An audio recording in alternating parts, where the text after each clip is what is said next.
Good evening there, everybody. What is happening? Hopefully, y'all are having a wonderful day today. So, when it comes down to it, I thought, of course, that I would talk about this little video and the subject that I found to be very particularly interesting. And for those of you, of course, by the way, that's and I keep trying to fix this. For those of you, of course, that have noticed that of the audio quality at times, I certainly have been trying to fix that, unfortunately, with either trying with the computer or different types of mics. At times, the audio has ended up worse than what it could be on here. So, a lot of the times I just end up doing the volume here as long as I'm heard somewhat clearly. But anyways, this video, I thought, of course, that I would do because I thought that it would be very particularly interesting. And, of course, for those of you that do not know, Terence Bud Crawford, who many, of course, right now would debate is the #1 pound-for-pound fighter in the world, right there, probably with Alexander Usyk, Naoya Inoue, and maybe even still Mr. Canelo Alvarez. He's going to have a fight, I believe, against the 154-pound champion that you see right there on the right, Mr. I believe, Madrimov from that of Uzbekistan. And of course, you know, there's different opinions about this fight. Certain people believe that this is a very dangerous fight for Terence Bud Crawford. Certain people believe that this will be a cakewalk for Terence Bud Crawford. Personally, I'm not exactly sure what quality that Madrimov is. I think that he's a very decent fighter. Do I think that he's a guy that is definitively A grade? No, I don't think he's definitively A grade because I don't know really enough about the fighter. He only really has about 11 fights on his resume. He's 10-0 with one draw, I believe, on his record. And on top of that, you know, Madrimov, I just don't really know what kind of boxing quality he has because he hasn't really gotten in the ring with any legitimate A-grade level boxers. Now, he did get in the ring where he pretty much was shown for the first time to a lot of people. I believe on one of the undercards. Maybe it was on the AJ versus Otto Von Lien undercard. I can't remember. Or one of the cards maybe that happened earlier this year. I can't remember. But Madrimov, of course, was able to knock out a talented, undefeated Russian fighter.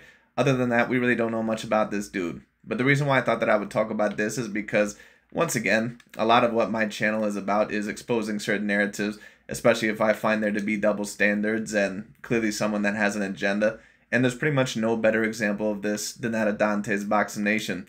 We all know what he likes to do whenever it comes to certain opponents or certain fighters that he feels he has to tear down, whether it be Alexander Usyk or Tyson Fury, or that of Canelo Alvarez or Vasily Lomachenko or Naoya Inoue. We all know that a lot of the times he says that their competition level, that it's not up to par. But yet he will try to allege this guy, who we really don't know anything about whatsoever, at least in terms of the actual quality of who he is as a fighter. He's going to allege that this is a very dangerous fight for Crawford and that this is not a 100% confirmed win. Well, no win is a 100% confirmed win in your career, no matter who you are. I don't care who you're facing, whether it's an A or B or C grade level fighter, but it's just very particularly interesting to see Dante once again try to fluff up and glaze the competition of Terence Bud Crawford, someone that he has to sit here and try to tell you is one of the top 10 greatest fighters of all time, including pound for pound #1.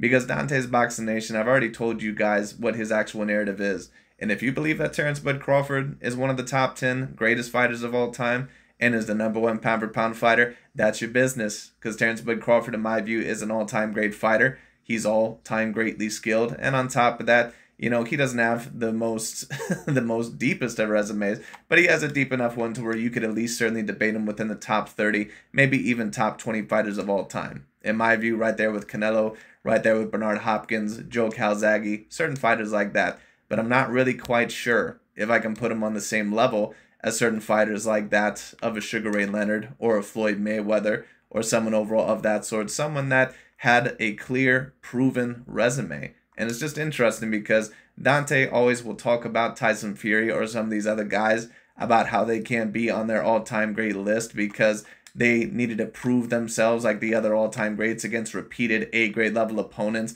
and they repeatedly always fought the best.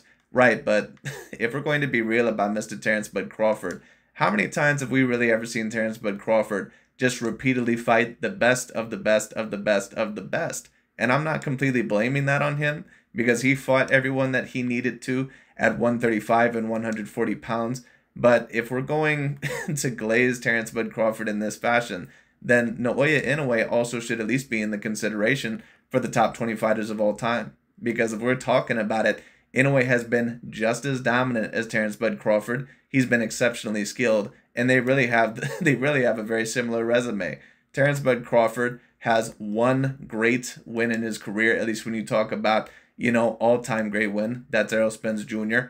I also think that, the Sean Porter win, of course, was very good. The Gamboa and the Victor Postal wins, I think you can maybe count as A grade, but it pretty much stops there. The Amir Khan win, the Kell Brook win, I don't really count those because they were nowhere near championship level pedigree anymore. And when you talk about the other fighters like Raimundo Beltran or Julius Ndango or that of, who was that one Puerto Rican fighter that he fought to gain the first vacant title at 140, Thomas Delorme, none of those guys are real A-grade level fighters. But Dante knows what he's doing. He realizes that he has to really try to prick up these fighters in terms of how good they actually were to make Crawford look like the all-time great fighter. Once again, Dante's narrative is to make sure that black fighters like Terence Bud Crawford and other fighters like that of a Devin Haney or a Shakur or Gervonta Tank Davis, that they get remembered on the Muhammad Ali, Sugar Ray Leonard, and that of the Floyd Mayweather Jr. level. He does not want that for certain fighters of Alexander Usyk and Inoue and Canelo. That's why the bar is so much higher for those fighters. Because Inoue recently, after he unified yet another division and has been dominant in his career, what did Dante's Boxing Nation say? He said, well, Inoue is going to have to take on more challenges, just like the other all-time greats, because that's what some of these other guys did. That's what Crawford did. Even though Inoue is already a 4-weight division champion, one more division higher than that of Terence Bud Crawford, and he's also been unified in 2 separate weight divisions.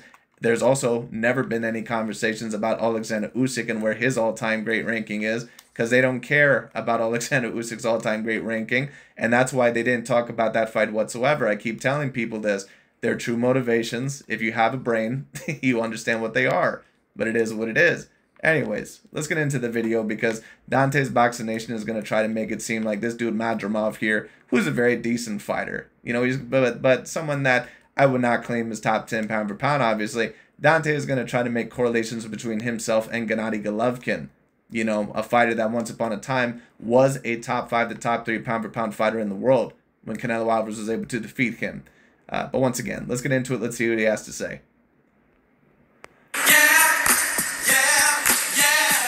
About that, Israel Madrimov's going to knock Crawford out on August the 3rd. Dante's Boxing Nation, what's going on, guys? So as you guys just heard in that clip, Eddie Hearn is predicting that Israel Madrimov is going to knock out Terence Crawford. Now, there is a little bit of a conflict of interest when Eddie says that because he's Madrimov's promoter. However, without a doubt, this is a very... And if you take a look right there, take a look at Terence Bud Crawford's size compared to that of Madrimov or Madrimov, however you want to pronounce it. This is why I've always stated, people will state that Terence Bud Crawford has moved up the weight classes.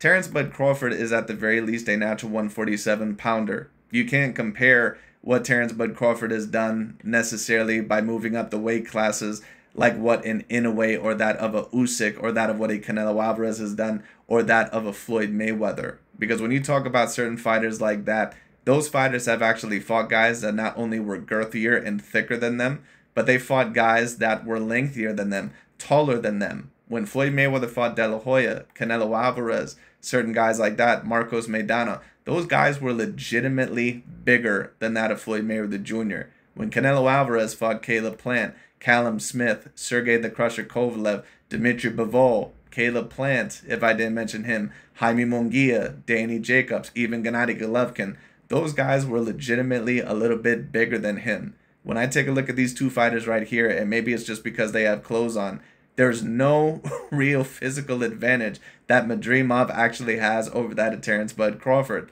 Now, when you talk about certain other fighters at that weight class, it might be a little bit different. But that's just why I'm stating that, Dante always states that, oh, well, Terence Bud Crawford, he's already done that. He's fighting guys that are bigger, right? But is Madrimov really actually bigger than that of Terence Bud Crawford? And I'm not stating this once again to strip away credit from him. The man deserves all the credit in the world because he did defeat other fighters in other weight classes that would be around the same size as him. This isn't to discredit Terence Bud Crawford whatsoever. But let's stop pretending like this man was a Vasily Lomachenko or like he was some Floyd Mayweather Jr. or Sugar Ray Leonard like when he fought Marvin Hagler. Terence Bud Crawford, when you talk about all the A-grade fighters in his career, he's never really fought someone that was legitimately bigger than him and that would be, you know, probably for sure A grade level talented. Unless maybe you're talking about Victor Postal. I mean, I guess one could maybe state Errol Spence Jr. just because he's a bit girthier, maybe by a bit. But to be honest, I don't really count that because Terence Bud Crawford and Errol Spence are pretty much along the similar lines of size. But I mean, if you wanted to state Errol Spence Jr., you could. That would be fair. But is it as big of a size difference as that of what a Canelo or a Jaime Munguia was? Or Canelo versus Caleb Plant? Or, you know, Vasily Lomachenko versus Haney or Teofimo Lopez? Or that, you know, of some of the other fighters that I've seen, like a Usyk versus Tyson Fury? No, absolutely not. This fight for Terence Crawford for many different reasons. For one, he'll be damn near 37 years old when he fights against Madrimov. He's coming off of a 13-month layoff, moving up to a new weight class and fighting against a guy who has natural size for that division and power. You know, the more you move up in weight, the less... And DontaesBoxingNation, of course, is also bringing up the fact that Terence Crawford is 37 years old. And let me tell you what, I don't think that that is an invalid excuse. Terence Bud Crawford is now getting up there in terms of the father time age. The question is how much longer is he going to last? Because, you know, of course, a lot of fighters, they already start to depreciate in their abilities sometimes at about 33 to 34 years old. But the thing that I need to state is this, is that DontaesBoxingNation will always love to do this with certain fighters that he needs to make excuses for, whether it's Deontay Wilder or Terence Crawford or Floyd Mayweather Jr. But then when it comes to certain fighters like a Lomachenko right now being 36 years old, you notice that in Lomachenko's last performance that what he stated was that, oh, well, this is one of the best versions we've seen of Vasily Lomachenko. You know why he's stating that, and the reason why he's really glazing the win for Vasily Lomachenko over George Kambosos, and he didn't come up with the excuse that George Kambosos was coming off of a not so impressive performance. You know why that was?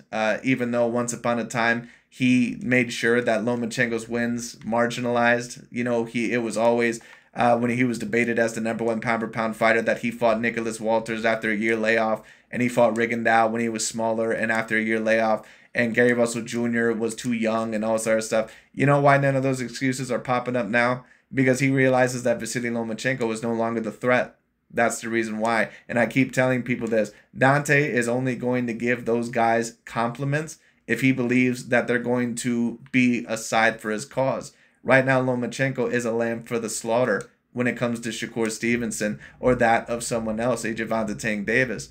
You know, so once again, that's why Vasily Lomachenko, when it comes out, that's why they're not bad-mouthing Vasily Lomachenko really anymore, because there's no need to bad-mouth Vasily Lomachenko anymore. Mistakes you can make in the ring. But there is a need, however, to badmouth certain fighters like Canelo, Alexander Usyk, Tyson Fury, and other fighters like that, in a way, or marginalize some of their victories. There is a reason overall to do that. So they're going to continue, once again, overall to do that. Until those guys have been knocked off their mountaintop.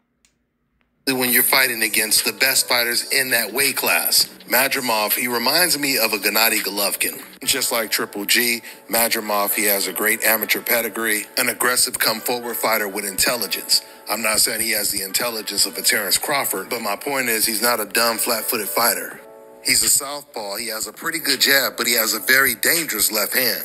With that all being said, if the new weight class doesn't make a big difference, I truly believe that Terence Crawford, he will look impressive in this fight. And if he... I believe more than likely that he's going to as well. Because what physical advantages does Madrimov really have over Terence Bud Crawford?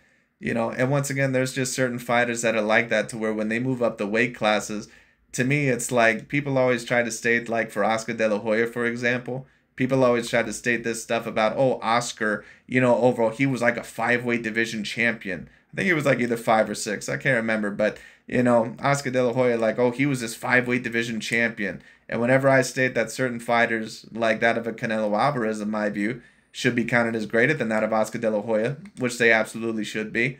You know, people always state, well, how can you state that? Because Oscar De La Hoya beat guys like Chavez Sr. and that of Pernell Sweet Pea Whitaker. Right, you were supposed to beat those guys. Because not only were you younger than those guys, but on top of that, you out-lengthened them by that of like what? I mean, you had 76 inches of reach. You were about 5'11". I mean, like, give me a break. Those guys are like what? You know, 5'6" to 5'7" when it comes down to it, and they don't have the same amount of height and reach on you. Like, give me a break. You're supposed to win those fights.